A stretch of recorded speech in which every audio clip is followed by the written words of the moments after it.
Arizona's fastest-growing city is literally built to cook its own residents alive. Phoenix sprawls across a merciless desert on black asphalt that turns streets into frying pans, guzzles water from sources that are drying up fast, and traps everyone in cars just to escape 115 degrees Fahrenheit infernos. Yet right now, in 2026, people are still flooding in by the thousands, pushing it toward megacity status despite every expert screaming this is unsustainable disaster engineering. How does a place designed so catastrophically wrong keep exploding with growth and maybe even hint at the future of American cities? If that paradox grabs you, buckle up. This story is full of mind-bending contradictions that get wilder by the minute. Arizona urban planning is one giant high-stakes gamble against nature itself. This state did not build dense, walkable hubs like older East Coast cities or even balanced suburbs like some Midwest spots. Instead, it doubled down on endless open space, dirt-cheap land, massive freeways, and the belief that air conditioning, imported water, and unlimited growth could tame the Sonoran Desert forever. Phoenix stands as the ultimate symbol. Once a small farming outpost fed by ancient canals, it is now the fifth largest U.S. city proper, with around 1.67 million people and a metro area pushing past 5 million. Growth has been relentless, adding residents at rates that put it among the nation's top metros even as national trends slow.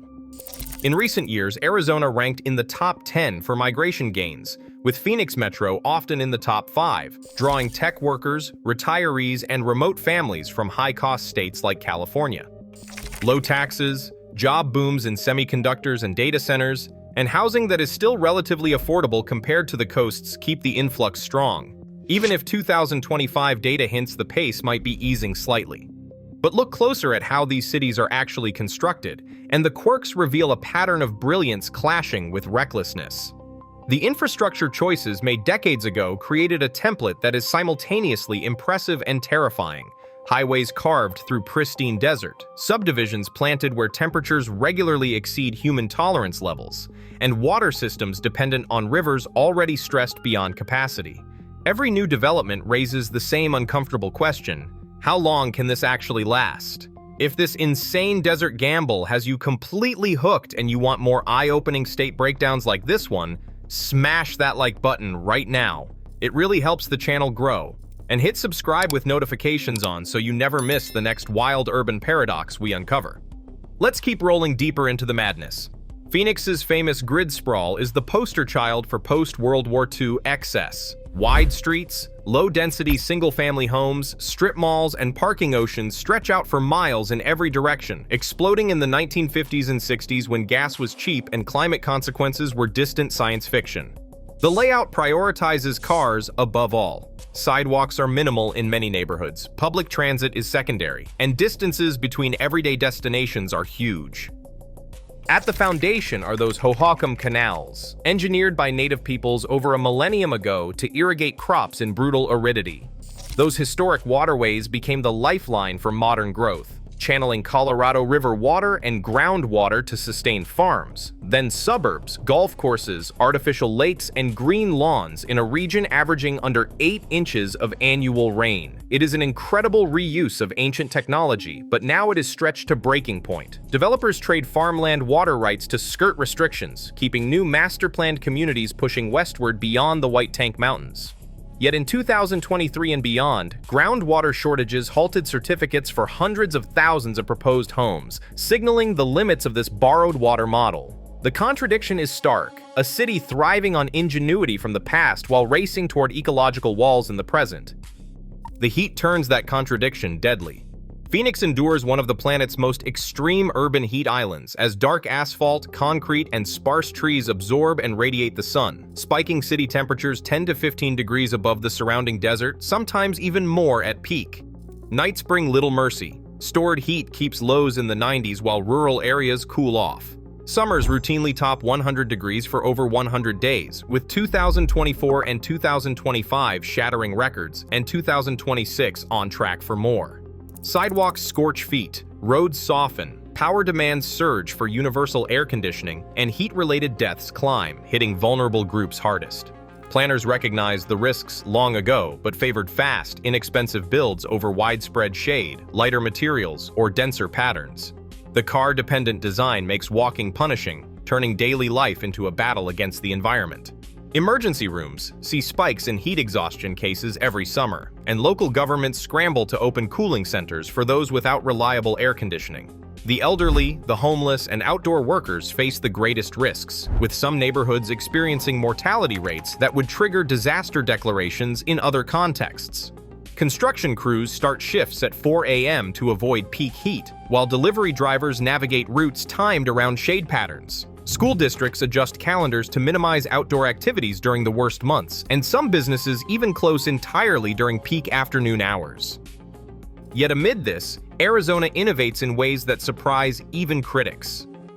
Phoenix's Cool Pavement program coats streets with reflective sealants, dropping surface temperatures by up to 12 degrees Fahrenheit during the day, and showing real promise for easing the island effect, even if air temperature drops are smaller and some trade-offs exist, like midday thermal stress on pedestrians. Solar installations are expanding across rooftops and open land, leveraging the same brutal sun for renewable power leadership. Indigenous-inspired thick adobe walls in buildings provide natural cooling. These adaptations are not erasing the problems, but they are proof that desert quirks can force creative survival strategies other cities might need soon.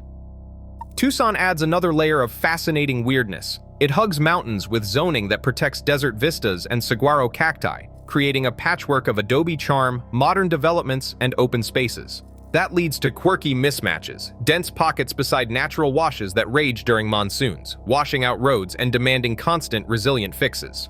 Spanish colonial influences blend with 20th century optimism, resulting in a city that is visually stunning but prone to flash flood chaos. Growth hums at around 2% per year, pulling in remote workers for affordability and scenery. Near the Nevada border, places like Bullhead City borrow Vegas neon excess. Casinos and resorts in stark canyons, reliant on Colorado River water now facing deep cuts. Lax past regulations fueled wild expansion, but 2026 drought mandates from shrinking Lake Mead push recycled wastewater, conservation crackdowns, and tougher limits. The whole state teeters between boom and bust. The deepest irony is how Arizona's wrong choices yield unexpected strengths. Wide streets accommodate massive solar farms and emergency access. Low-density suburbs create buffers against extremes and room for green corridors that denser cities lack. Sky Harbor Airport benefits from wind-aligned runways in the urban core. Tucson's dark sky policies preserve stars for tourism and well-being. Even sprawl leaves space for experiments like canal trails reborn as bike paths or misting stations in shaded zones. As migration continues in 2026, people escaping high taxes, crowded coasts, or colder winters could push Arizona toward 8 million residents, transforming its flaws into a rough blueprint for hotter world resilience. But the test is intensifying. Depleting groundwater, an overtaxed Colorado River, rising temperatures, and data center energy demands could shatter the model or spark a redesign revolution. That could mean mandatory green infrastructure, AI-optimized water, and expanded cool corridors. Will Arizona's contradictions become the template for surviving climate chaos, or will the desert reclaim it all? If this deep exploration of Arizona's insane urban paradoxes blew your mind, if you're stunned at how a place built so catastrophically wrong keeps defying the odds and might actually show the rest of America how to survive a hotter future, smash the like button now and subscribe with the bell on so you are first in line for the next state quirk deep dive. Drop a comment below. What is the wildest Arizona city oddity you've heard? Or which uncovered state should I tackle next? Colorado's mountain sprawl battles or Massachusetts's colonial street madness? Your comments literally shape what comes next. Thanks for watching all the way through. Let's keep uncovering these hidden urban truths together. See you in the next one.